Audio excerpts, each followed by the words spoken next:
अस्सलाम वालेकुम। जो बर्ड्स वज़न में पीछे रह जाते हैं, ज़्यादातर बीमारियां सबसे पहले इन्हीं कमज़ोर परिंदों पे हमलावर होती हैं। और उम्र के साथ साथ अच्छा वज़न लेने के लिए जिन ज़रूरी पहलू पे खास तवज्जो दी जाती है, उन्हें इस वीडियो में शेयर किया जाएगा।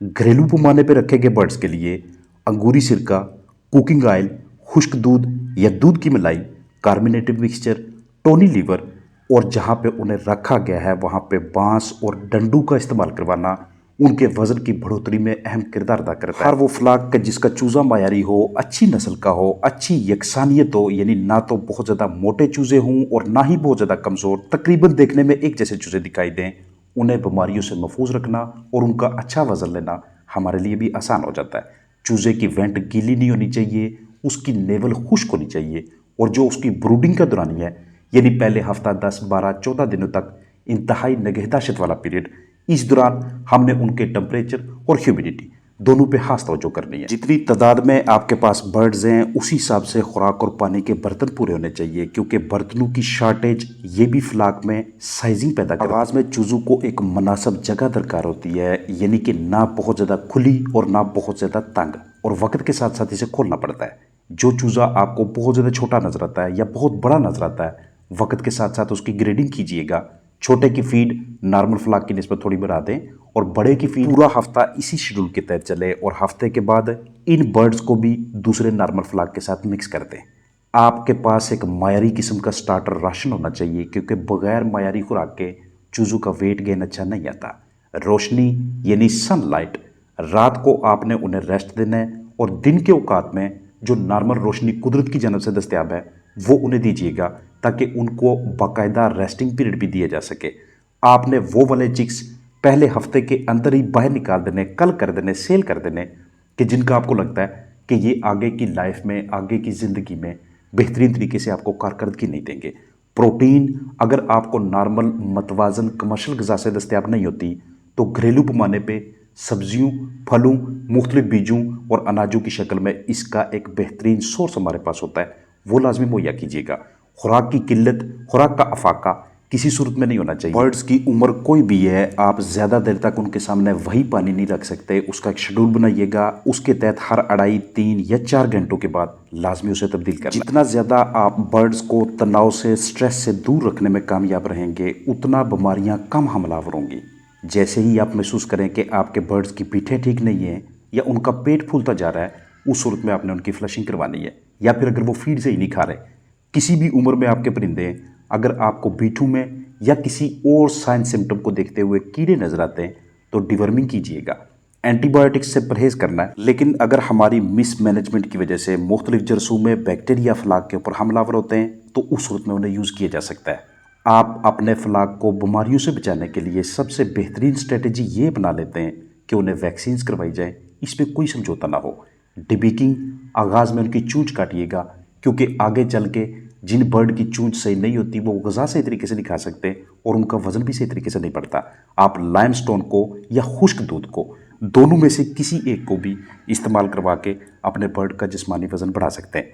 जैसे ही आपके बर्ड्स ने गज़ा खा ली है, बर्तनों को ऊपर उठा लें या बाहर निकाल लें, ताकि जगह ज़्यादा दस्तयाब हो, ज़्यादा से ज़्यादा वर्जिश हो और अगली गज़ा खाने से पहले पहले उनका जिस्म फिर से तैयार हो जाए, मेटाबॉलिज्म बहुत अच्छा हो जाए। रात को उन बर्ड्स को आप लाइट दे सकते हैं 10, 15, 20, 25 मिनट या 30 मिनट्स के लिए, कि जिनका वजन सही तरीके से ना बढ़ रहा हो।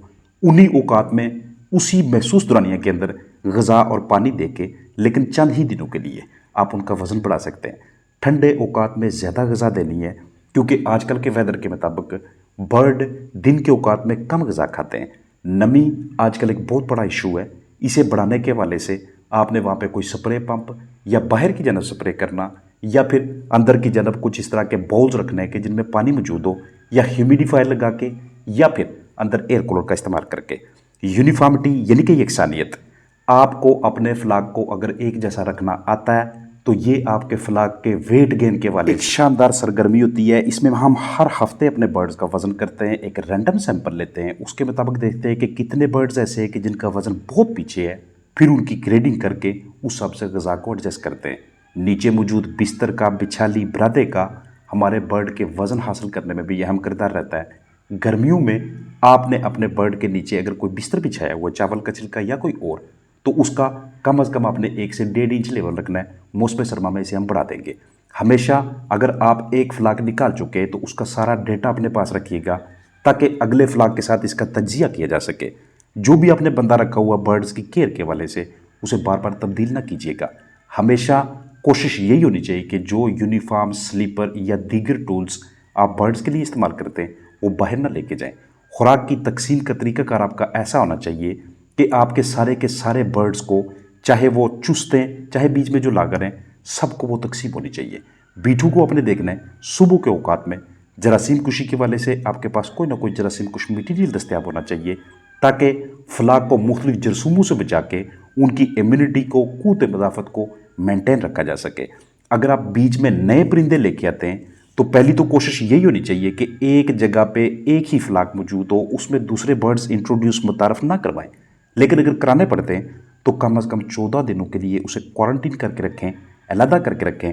वहाँ पे देखें कि इसमें किसी किस्म की कोई ऐसी डिजीज़, बीमारी को प्रॉब्लम तो नहीं है जो हमारे पहले वाले फ्लाग में मुंतकिल हो सकती है। उसको पुराने फ्लाग के साथ इंट्रोड्यूस करवा सकते हैं। हमेशा ताज़ा हवा का फ़्लो होना चाहिए, चाहे वो कुदरती तौर पे हो या मसनूई तौर पे। अतराफ़ पे अगर पर्दे लगाए हुए, मौसम के हिसाब से इसे ऊपर नीचे करना पड़ता है। हवा का एक फ़्लो बनाना पड़ता है जिसमें बाकायदा तरीके से ऑक्सीजन की भरपूर मिकदार मुहैया हो और ब्लड फ़्लो बर्ड का अच्छा रहे।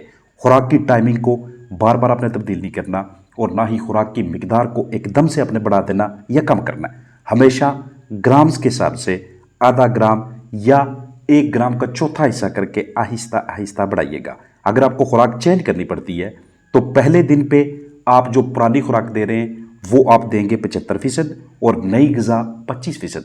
अगले दिन दोनों पुरानी और नई 25-25% देंगे। तीसरे दिन पे जाके आप 75% नई ग़िज़ा, 25% पुरानी ग़िज़ा देंगे, और उससे अगले दिन पे जाके आप टोटली नई ग़िज़ा अपने बर्ड को दे सकते हैं। जहाँ पे आपने खुराक स्टोर करनी है, ज़हीरा करनी है, वहाँ पे नीचे की जानब कोई तख्ता वगैरह या किसी ऐसी जगह पे आपने ग़िज़ा रखनी है कि वो दीवार के साथ ना नीचे से ना अतराफ से टच हो, ताकि ग़िज़ा में फंगस ना लगे और हमारे बर्ड तक फफूंदी का कोई ज़रिया ना पहुँचे। जब आपने अपने बर्ड को ग़िज़ा तकसीम करनी है तो कम अज़ कम 1 घंटा तक उन्हें डिस्टर्ब ना कीजिएगा। उसके बाद या उसके अलावा आप बार बार चक्कर लगा सकते हैं, क्योंकि फीड खाने के दौरान जितनी ज़्यादा डिस्टर्बेंस होगी उतना जो शर्मीले और कमज़ोर बर्ड होंगे उन्हें मज़ीद कम ग़िज़ा मिलेगी। खुराक नीचे किसी सूरत में ना गिरने पाए, क्योंकि जो ग़िज़ा नीचे गिर जाती है उस पर कुछ घंटों के बाद फंगस लगना शुरू हो जाती है। वैसे भी नीचे बिस्तर में बीठों की वजह से और बर्ड के परों की वजह से और दीगर ऐसे ऑर्गेनिक मैटर्स की वजह से उस ग़िज़ा के ऊपर जो नीचे गिरी होती है मोज़र किस्म के जरसूमे इकट्ठे होना शुरू हो जाते हैं, और वो हमारे बर्ड के लिए ख़तरनाक है। ये बाद में जाके उनकी आंतों को अंदर से छलनी करने, अंदर खून इकट्ठा करने का बायस बनेगी। बर्ड हमारा खूनी पेचिस या आंतों की सोजिश यानी एंट्राइटिस की जानब जाएगा। मज़ीद उसका हाजमा आहिस्ता आहिस्ता डैमेज होना शुरू हो जाएगा। जब भी आप अपने बर्ड को ग़िज़ा दें, आप उसको बाकायदा तरीके से मुआयना करें, चेक करें, एनालिसिस करें उसका, आया कि इसमें पाउडर की बहुत ज़्यादा मिकदार तो नहीं है। बाकायदा बर्ड की एज के हिसाब से दानों का साइज़ पूरा होना चाहिए। फ्लाक में मौजूद बर्ड्स किसी वजह से बहुत ज़्यादा मुतासर हो जाते हैं तो फ़ौरन कोशिश कीजिएगा कि उनकी क़ुव्वत मदाफ़त में इजाफा करवाया जा सके, मल्टीविटामिन्स, इलेक्ट्रोलाइट्स या दीगर घरेलू ज़राए का इस्तेमाल करवा के। तो ये वो स्ट्रेटजीज़ हैं, तदाबीर हैं कि जिनका यूज़ करके हम अपने फ्लाक का वज़न बढ़ाते हैं। अपना ख्याल रखिएगा। अस्सलामु अलैकुम वरहमतुल्लाहि वबरकातुहू।